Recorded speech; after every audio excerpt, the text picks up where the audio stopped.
الہی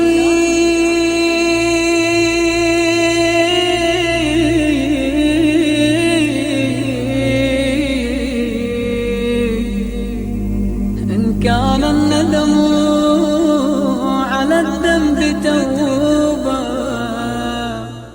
السلام علیکم ورحمۃ اللہ وبرکاتہ. اعوذ باللہ من الشیطان الرجیم. بسم اللہ الرحمن الرحیم. الحمد للہ الذی کان موجودا قبل حدوث الاشیاء ویبقى بعد فناء الاشیاء. تفرد بالاولیۃ والقدم ووسم كل شيء ما عداه بالفناء والعدم. كما قال عز شأنه كل شيء هالك إلا وجهه وكل نفس ذائقة الموت. وقال كل من عليها فان ويبقى وجه ربك ذو الجلال والإكرام. سبحان الذي منه خلقت العباد وإليه المعاد. فمن يعمل مثقال ذرة خيرا يراه ومن يعمل مثقال ذرة شرا يراه. نشهد أن لا إله إلا هو الملك الذي لا ينادأ في ملكه ولا يضاد في حكمه. يعذب من يشاء بما يشاء كيف يشاء ويرحم من يشاء بما يشاء كيف يشاء. تعذيبه المسيئين عدل وعفوه فضل. ونشهد أن محمدا سيد المرسلين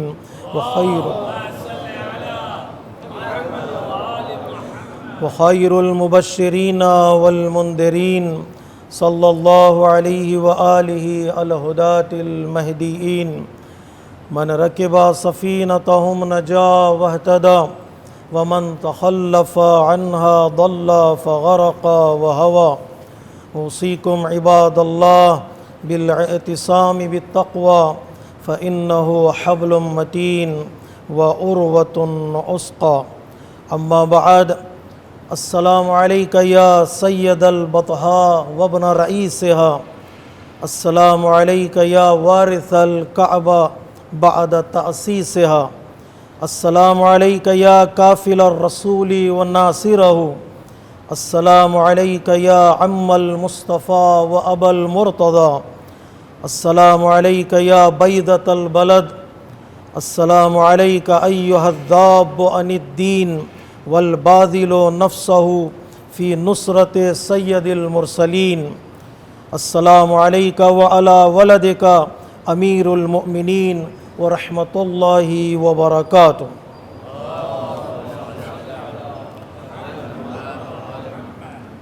نماز گزاران عزیز، خطبہ اول کی ابتدا میں اپنے نفس کے ساتھ ساتھ آپ تمامی حضرات کو تقوی الہی کی دعوت دیتا ہوں. تاریخی اعتبار سے 25-26 رجب المرجب یا یکم ذی قعدۃ الحرام حضرت ابو طالب علیہ السلام کی وفات کا دن ہے. حضرت ابو طالب علیہ السلام کی شخصیت اور آپ کی پرسنالٹی کو بیان کرنا اور آپ کے اوصاف اور آپ کے ایٹریبیوٹس کو ایکسپلین کرنا ہمارے لیے اس لیے بھی ضروری ہے کہ ہم دین کی سپورٹ کر سکیں، دین کے ناصر بن سکیں اور وقت کے لیڈر اور وقت کے امام کے حامی بن سکیں. حضرت ابو طالب علیہ السلام کی سب سے بڑی خصوصیت یہ کہ اللہ تبارک و تعالیٰ نے آپ کو توفیق دی کہ آپ کفیل پیغمبر بنے صلی اللہ علیہ وآلہ وسلم.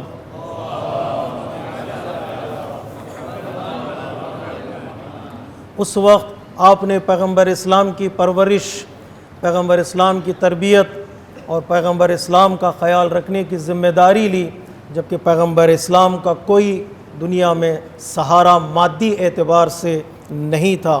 اللہ تبارک و تعالیٰ نے آپ کو چنا کہ پیغمبر اسلام کی کفالت کریں اور پیغمبر اسلام کی پرورش کریں. اور دوسری سب سے بڑی خصوصیت، جہاں بھی آپ اگر اس پرسنالٹی کو سرچ کریں، آپ کی خصوصیت کو تلاش کریں، تو یہی جملہ ہمارے سامنے آتا ہے۔ جو سب سے بڑی آپ کی خصوصیت ہے وہ یہ کہ پیغمبر اسلام اپنی زندگی میں پیغمبر اسلام کے حامی اور پیغمبر اسلام کے سپورٹر تھے۔ کس طرح پیغمبر اسلام کو مدد کی ضرورت تھی، کب پیغمبر اسلام کو مدد کی ضرورت تھی، وقت کا خیال کیا، اور کیسی مدد کی ضرورت تھی، اس اعتبار سے آپ نے پیغمبر اسلام کی حمایت کی۔ جس کا ایمان مضبوط ہوتا ہے، جس کا ایمان سٹرونگ ہوتا ہے، وہ انسان قربانیاں دینے کے لیے تیار ہو جاتا ہے۔ ایک رہبر کے لیے، ایک نبی کے لیے اس کی حمایت میں قربانیاں دیں، سیکریفائسز دیں، یہ ایمان کی نشانی ہے۔ بعض لوگ ایمان کو لفظوں میں ڈھونڈتے ہیں، ایمان لفظوں میں ڈھونڈنے والی چیز نہیں ہے، ایمان کو عمل میں ڈھونڈنا پڑے گا۔ دیکھو کب پیغمبر اسلام کی حمایت کی حضرت ابو طالب نے، وہ حمایت اور وہ سپورٹ خود ایک دلیل ہے، ایک ریزن ہے آپ کے مضبوط ایمان اور آپ کے مضبوط فیتھ کی۔ آپ نے اپنی سرداری کو، جیسے میں نے زیارت میں پڑھا، یا سید البطحا، ایک لقب جو حضرت ابو طالب علیہ السلام کا تھا کہ آپ کو مکے کا سردار کہا جاتا تھا، آپ کو مکے کا کمانڈر کہا جاتا تھا۔ آپ مکے کی کمانڈری کو آپ نے قربان کر دیا پیغمبر اسلام کی حمایت اور پیغمبر اسلام کی سپورٹ میں۔ آسان نہیں ہے، 4 پیسہ دے دینا آسان ہے، 4 وقت کھانا کھلا دینا آسان ہے، اپنے عہدے کو، اپنے سٹیٹس کو اور اپنے لیڈرشپ کو قربان کرنا کسی کو بچانے کے لیے، کسی کے تحفظ کے لیے بہت دشوار مرحلہ ہے۔ نہ تنہا آپ کو سید البطحا کہا جاتا تھا، آپ کو ابو السادہ بھی کہا جاتا ہے، سیدوں کے سردار، سیدوں کے باپ بھی آپ کو کہا جاتا ہے۔ آپ نے ساری خصوصیتوں کو پیغمبر اسلام کے سامنے رکھا، مکے والے آپ سے ناراض ہو گئے، آپ کو سید البطحا کہنا چھوڑ دیا، آپ کو لیڈر ماننا چھوڑ دیا۔ پیغمبر اسلام کی سرداری کو بچانے کے لیے آپ نے اپنی سرداری کو قربان کر دیا۔ یہ در حقیقت حضرت ابو طالب کے ایمان کی معراج ہے۔ ایمان اس بلندی پر تھا کہ آپ نے اپنی قربانیاں پیش کی۔ اور دوسرا مرحلہ جو انسان کا آتا ہے، اس کے حق پر ہونے کی دلیل بنتا ہے، وہ یہ کہ انسان اپنے بچوں کو قربان کرنے کے لیے تیار ہو جائے۔ جب تک انسان کو یقین نہ ہو کہ یہ راستہ سچ کا راستہ ہے، یہ راستہ یقین کا راستہ ہے، یہ راستہ حق کا راستہ ہے، انسان اپنے بچوں کو قربان کرنے کے لیے تیار نہیں ہوتا ہے۔ کسی عیسائی مورخ نے، مفکر نے بڑا خوبصورت جملہ کہا ہے کہ جب پیغمبر اسلام مباہلہ کے میدان میں بچوں کو لے کر آئے تھے، امام حسن علیہ السلام اور امام حسین علیہ السلام کو، بچوں کے چہرے دیکھتے ہی انہوں نے اپنی ہار مان لی، اپنی شکست کو تسلیم کر لیا۔ کیوں شکست کو تسلیم کر لیا؟ اس کا جملہ یہی ہے، جس انسان کو اپنے راستے پر، اپنے حق ہونے پر یقین ہوتا ہے، وہی انسان اپنے بچوں کو قربان کرنے کے لیے لے آتا ہے۔ اگر اسے یقین نہ ہو تو بچوں کو کبھی نہ لے آتے۔ بچوں کو قربان نہیں کرتا ہے انسان، خود کو قربان کرے گا، بچوں کو بچا لے گا۔ تو بچوں کو لانے کا مطلب یہ ہے کہ یہ حق کے راستے پر ہے، اپنے بچوں کو قربانی کے لیے پیش کرے۔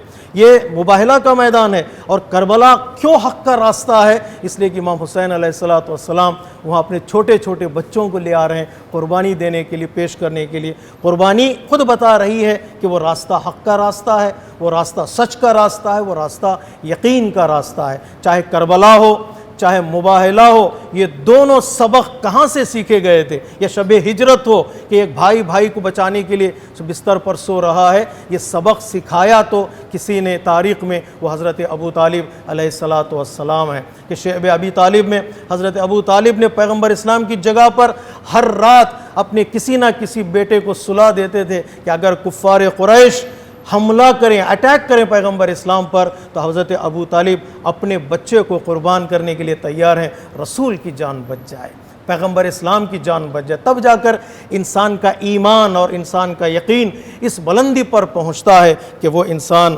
سلام کے قابل بن جاتا ہے۔ ایک حمایت پیغمبر اسلام میں اپنے جان فشانیاں کی، اپنے بھوک کو برداشت کیا، اپنے پیاس کو برداشت کیا، اپنی سرداری کو قربان کے۔ بعض مورخین لکھتے ہیں شیب ابی طالب کے بعد جو 3 سال اتنی سختی اور اتنی گٹھن میں اپنی زندگی گزاری، اس کے بعد حضرت ابو طالب اس دنیا سے چلے گئے، یعنی اپنی جان بھی اسی راستے میں حضرت ابو طالب علیہ السلام نے قربان کر دیا۔ جو تیسری خصوصیت ہے حضرت ابو طالب علیہ السلام کی، یہ خصوصیت مجھے بہت پسند ہے، وہ خصوصیت ہے آپ کا وجود کا پاک ہونا اور طاہر ہونا، جس کی طرف ہمارے پاس زیارتوں میں اشارہ کیا گیا کہ آپ کا وجود پاک، آپ کا عمل پاک، اور آپ نے جو راہ خدا میں چیزیں دی ہیں پروردگار عالم نے اس کو ایکسیپٹ کیا۔ اس کا مطلب ہے آپ کا مال بھی پاک ہے، آپ کی جان بھی پاک ہے۔ ہم زیارت وارثہ میں پڑھتے ہیں اشہد انک، امام حسین علیہ السلام سے خطاب کرتے ہوئے،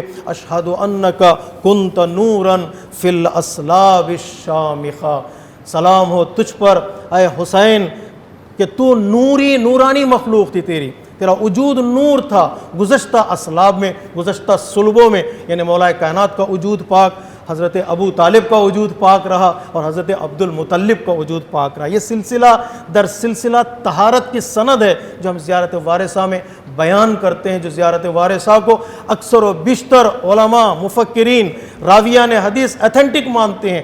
وہ لوگ جو عصمت کے قائل بھی نہیں ہیں وہ بھی کہتے ہیں زیارت وارثہ جو ہے ایک ایتھنٹک زیارت ہے، اس کو پڑھا جانا چاہیے۔ اس زیارت میں ہم اقرار کرتے ہیں کہ حضرت ابو طالب علیہ السلام کا وجود پاک تھا۔ پاک کا مطلب آپ مومن تھے، آپ کا عمل پاک تھا، آپ کی سوچ اور آپ کے تھاٹس جو وہ پاک و پاکیزگی کے دائرے میں تھے۔ تو ہم سلام کرتے ہیں امام حسین کو، حضرت ابو طالب علیہ السلام کی طرف اشارہ کرتے وجود پاک ہے، اور سورہ والضحیٰ یہ اعلان کر رہا ہے کہ آپ کا عمل بھی پاک ہے۔ اللہ تبارک و تعالیٰ اپنی بارگاہ میں انہی چیزوں کو ایکسیپٹ کرتا ہے جو چیزیں پاک ہوتی ہیں۔ جو رائے خدا میں چیزیں دی جاتی ہیں ان کا حلال ہونا ضروری ہے، ان کا پاک ہونا ضروری ہے۔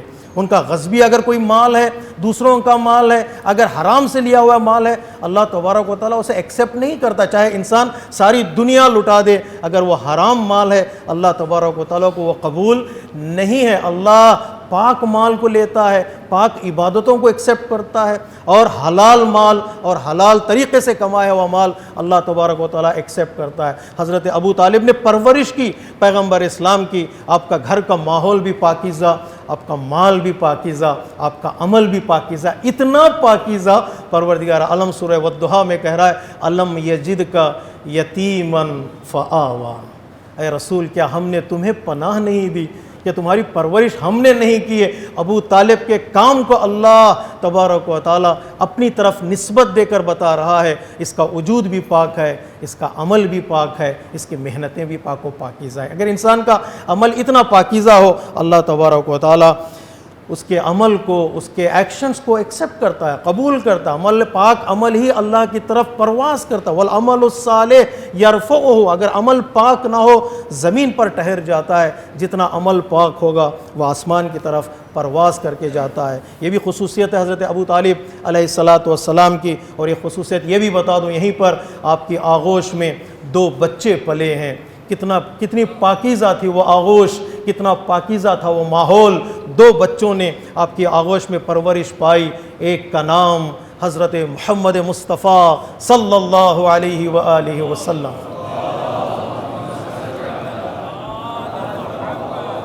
جو خاتم النبیین ہے، سید المرسلین ہے، اور دوسرے کا نام حضرت علی ابن ابی طالب علیہ السلام،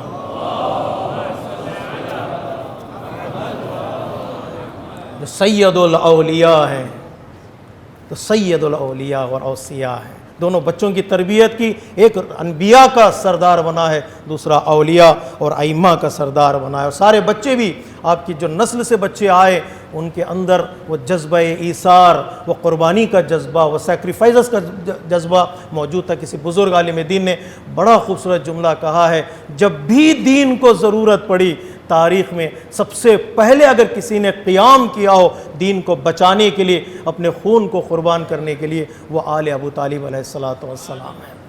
ان کی نسل در نسل شہداء ہیں، نسل در نسل شہداء، ابو الشہداء کہا جا سکتا ہے حضرت ابو طالب کو، کہ آپ کے سارے بچے شہید ہوئے ہیں۔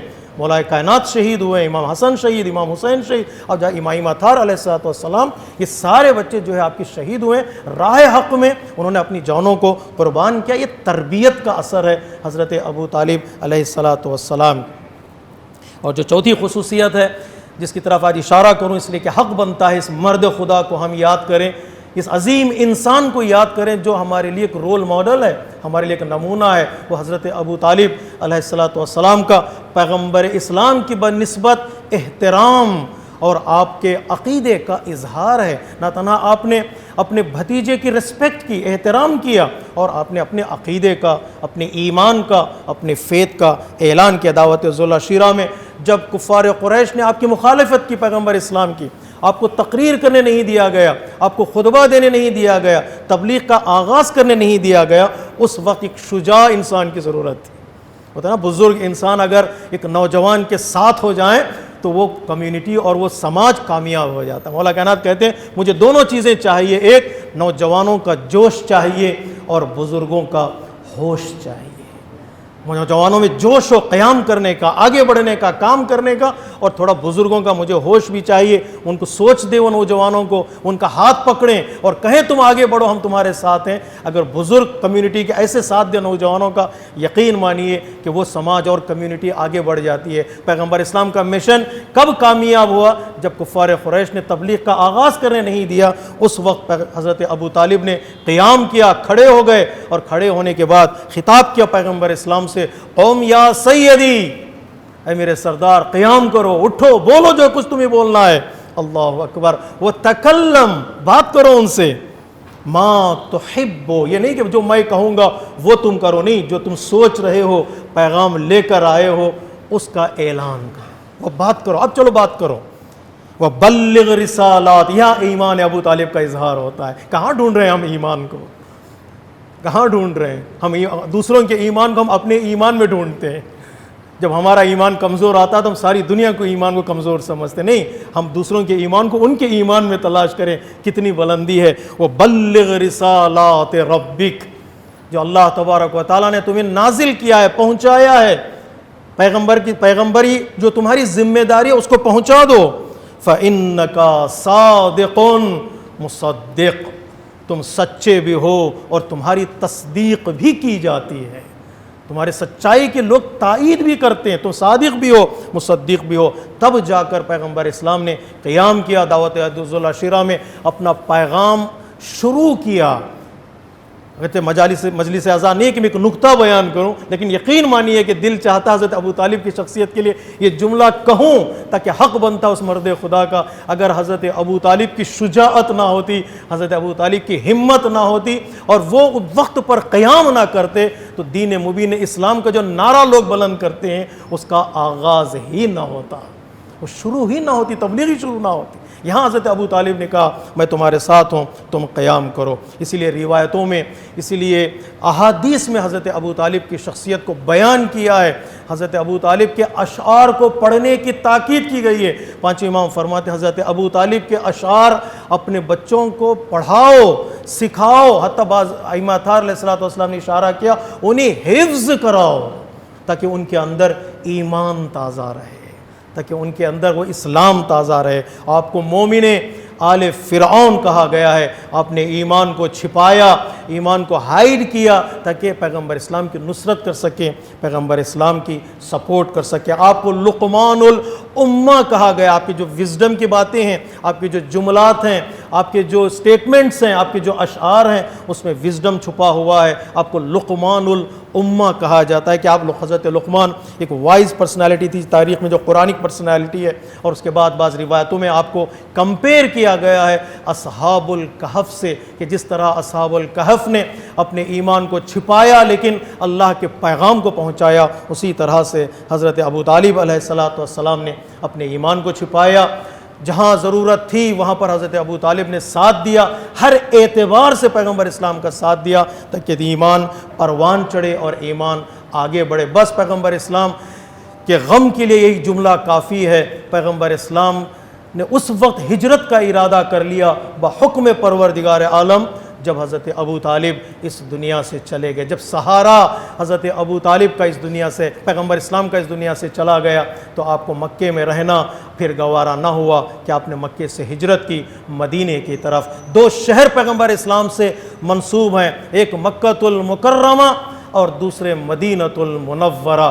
ایک شہر میں حضرت ابو طالب نے پیغمبر اسلام کا ساتھ دیا، دوسرے شہر میں علی ابن ابی طالب نے پیغمبر اسلام کا ساتھ دیا۔ آج مکہ مکرمہ ہے تو حضرت ابو طالب کی محنتوں کا نتیجہ ہے، اور مدینہ منورہ ہے تو حضرت علی ابن ابی طالب علیہ السلام کی محنتوں کا نتیجہ ہے۔ سلام ہو حضرت ابو طالب پر، آپ کی سرداری پر، آپ کی وراثت کعبہ پر۔ پروردگار عالم ہمیں توفیق دے کہ ہم حضرت ابو طالب کے راستے پر چل سکیں اور دین مبین اسلام اور امام کے حامی اور سپورٹر بن سکیں۔ ان احسن الحدیث و ابلغ الموعظہ کتاب اللہ۔ اعوذ باللہ من الشیطان الرجیم، بسم اللہ الرحمن الرحیم۔ والعصر ان الانسان لفی خسر الا الذین آمنوا وعملوا الصالحات وتواصوا بالحق وتواصوا بالصبر۔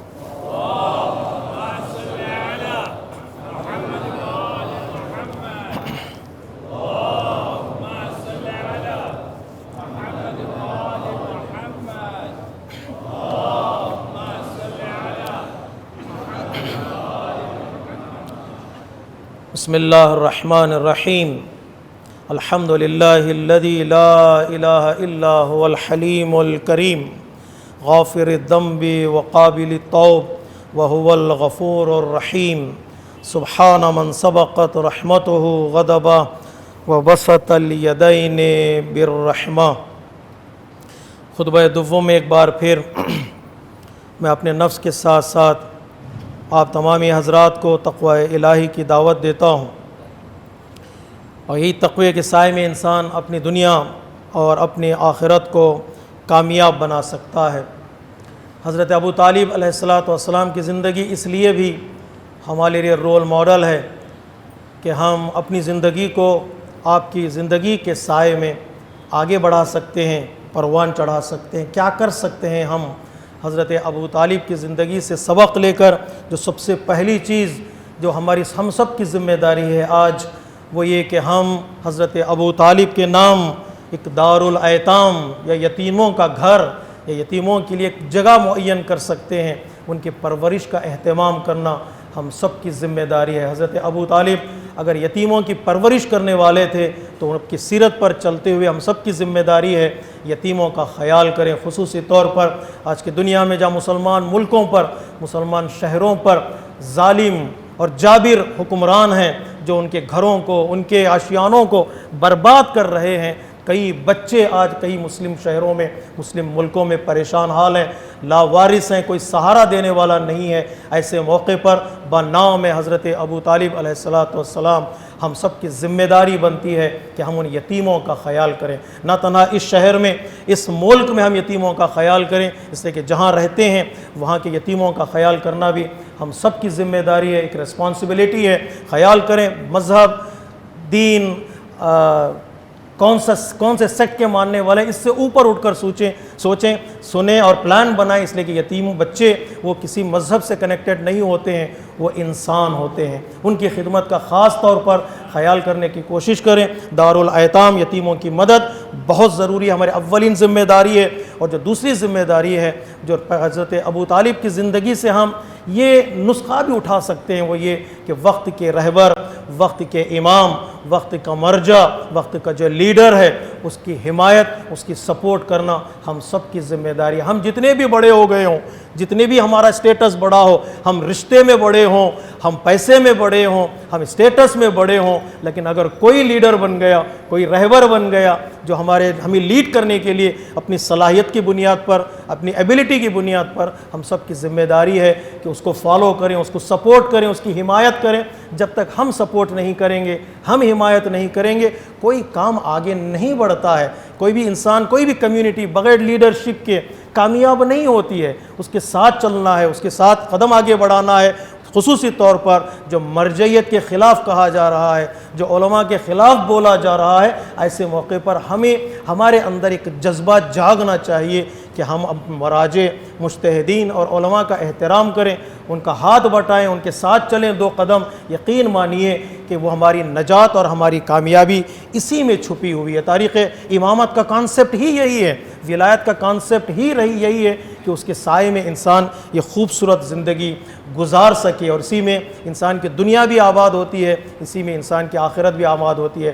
دشمن کو پتہ ہے کہ اس قوم کو لیڈ کرنے والے کون ہیں، دشمن کو پتہ ہے اس قوم کو آگے لے جانے والے کون ہیں، وہ بڑے انویسٹمنٹ کر رہے ہیں، بڑے بڑے انویسٹمنٹ کر رہے ہیں تاکہ امتوں میں جدائیاں ہوں، رہبر سے جدائی ہو، سینٹرلائزیشن سے جدائی ہو، مین سٹریم سے جدائی ہو، تاکہ لوگ بہک جائیں، ڈیویٹ ہو جائیں۔ یاد رکھیے گا اس کو بچانا ہم سب کا کام ہے، ہم سب کی ذمہ داری ہے۔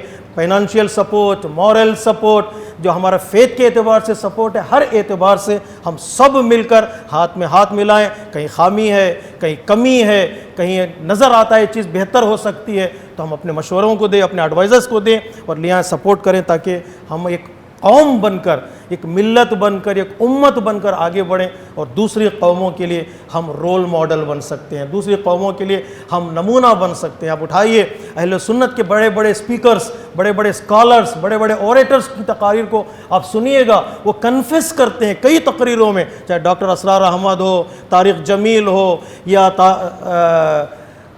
قادری ہو، یہ بڑے بڑے جو آج اسپیکر اوریٹرز ہیں، اہل سنت کے اردو اسپیکرز ہیں، ان کو سنیے، اپنی تقریروں میں انہوں نے کنفیس کیا ہے کہ اگر شیعہ قوم آگے بڑھی ہے، آج قیام کرنے کے لیے تیار ہے، دنیا میں ان کا نام ہے صرف دو چیزوں کی وجہ سے، ایک عزاداری اور دوسرے مرجعیت ہے۔ ان کے پاس ایک باب اجتہاد کھلا ہوا ہے، یہ فالو کرتے ہیں اور جو مرجع کہتا ہے اسی نقش قدم پر چلتے ہیں، تو یہ کامیاب ہوتے ہوئے نظر آ رہے ہیں۔ اور آج وہ باب اجتہاد کھولنے کے لیے تیار ہو گئے، آج وہابیت اجتہاد کا دروازہ کھولنے کے لیے تیار ہے۔ آج انہوں نے کنفیس کیا ہے کہ آج ہم اجتہاد کا دروازہ کھول رہے ہیں، ہم پرانی روایتوں کو نہیں مانیں گے، پرانی حدیثوں کو نہیں مانیں گے، اب وہ اقرار کریں گے باب اجتہاد کھلنا چاہیے۔ ہم انہیں بتائیں گے جو آج تم کھولنے کے لیے جا رہے ہو، ہم 1200 سال سے کھول چکے ہیں اور کئی گنا قدم آگے بڑھ چکے ہیں، ہم ان کے لیے رول ماڈل بن سکتے ہیں، ہم ان کے لیے ایک نمونہ بن سکتے ہیں۔ رہبر کی حفاظت میں، سپورٹ میں کوشش کریں، اپنی جان و مان و تن کو لگائیں تاکہ ہماری کمیونٹی اور ہمارا مذہب آگے بڑھ سکے۔ کس وقت مدد کرنا چاہیے، کب مدد کرنا چاہیے، جتنی جلدی ہو سکے ہم سب کی ذمہ داری ہے۔ اور یہ بھی بتا دوں، جب مکہ مکرمہ میں قحط پڑا تھا، ڈراؤٹ تھا، لوگوں نے حضرت ابو طالب علیہ السلام سے کہا ہمارے لیے دعا کر دیجئے کہ پروردگار عالم بارش کا نزول کرے، بارش نازل کرے، ہمیں پانی چاہیے۔ پتہ نہیں جب بھی امت کو ضرورت پڑتی ہے کسی چیز کی، اگر وہ کسی امت کو کوئی گھر یاد آتا ہے تو وہ ابو طالب اور آل ابو طالب کا گھر یاد آتا ہے۔ ہمیں دعا کرنے کے لیے میں واقعہ نقل کر رہا ہوں۔ آئے حضرت ابو طالب کے پاس دعا کر دیجئے گا، پیغمبر اسلام کی ولادت ہو چکی تھی، روایت یہ کہتی ہے حضرت ابو طالب آئے گھر میں، حضرت پیغمبر اسلام کو اپنے ہاتھوں میں اٹھایا، خانہ کعبہ کے قریب گئے، اس بچے کو اپنے ہاتھوں پر اٹھا کر اللہ کی بارگاہ میں دعا کی، پروردگار اس نو مولود بچے کا واسطہ اس قوم پر، اس شہر پر رحم فرما۔ اب یہ دعا پوری نہیں ہوئی تھی، پروردگار عالم نے بارش کا نزول فرمایا۔ ابو طالب کی زبان سے نکلے ہوئے لفظ پیغمبر اسلام کا وسیلہ دعاؤں کے قبولیت کا ذریعہ بنتا ہے۔ توسل بلسنگ ہے، توسل ہمارے لیے سنشائن کی طرح ہے، توسل ہمارے لیے پاکیزہ ہوا کی طرح ہے، اللہ کی رحمتوں کی طرح ہے، جسے لینا ہے وہ لے لے، جسے نہ لینا ہو اپنے دروازے، اپنی کھڑکیاں بند کر دے، اس سے ہمارا کوئی سروکار نہیں ہے۔ لیکن ہم بلسنگز کے لیے دروازے کو بند نہیں کریں گے، جس طرح حضرت ابو طالب نے پیغمبر اسلام کا واسطہ دے کر دعا کی، آج ہم دعا کرتے ہیں اہل بیت علیہ السلام کا واسطہ دے کر، پروردگار تجھے اہل بیت اطہار علیہ السلام کے وجود بابرکت کا واسطہ، جتنی بیماریاں، جتنی پریشانیاں اس قوم میں اور جس شہر میں بھی ہو، جس ملک میں بھی ہو، پھیلتی جا رہے ہیں، پروردگار ان ساری پریشانیوں اور بیماریوں کو ختم کر دے۔ پروردگار تجھے واسطہ اہل بیت اطہار کے وجود مقدس کا امام دمانہ کے ظہور میں تعجیل فرما اور ہمیں ان کے اعوان و انصار میں شمار فرما۔ ونشہد ان محمدا نبیہ و حبیبہ سید المرسلین و شفیع المذنبین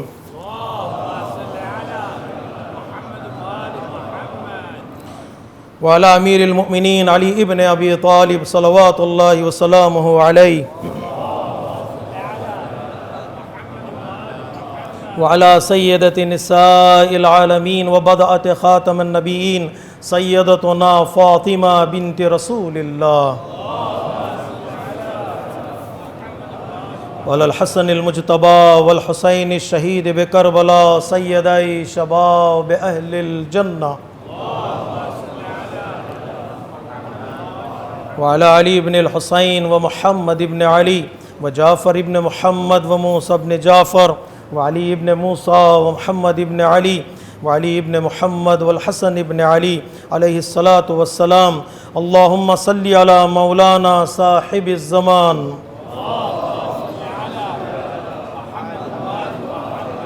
صلوات الله وسلامه عليه وعلى آبائه الكرام. اللهم اجعلنا ممن يذكر فتنفه الذكرى. إن الله يأمر بالعدل والإحسان وإيتاء ذي القربى وينهى عن الفحشاء والمنكر والبغي يعظكم لعلكم تذكرون. إن أحسن الحديث وأبلغ الموعظة كتاب الله. بسم الله الرحمن الرحيم. قل هو الله أحد الله الصمد لم يلد ولم يولد ولم يكن له كفوا أحد. صدق الله العلي العظيم. والسلام عليكم ورحمة الله وبركاته.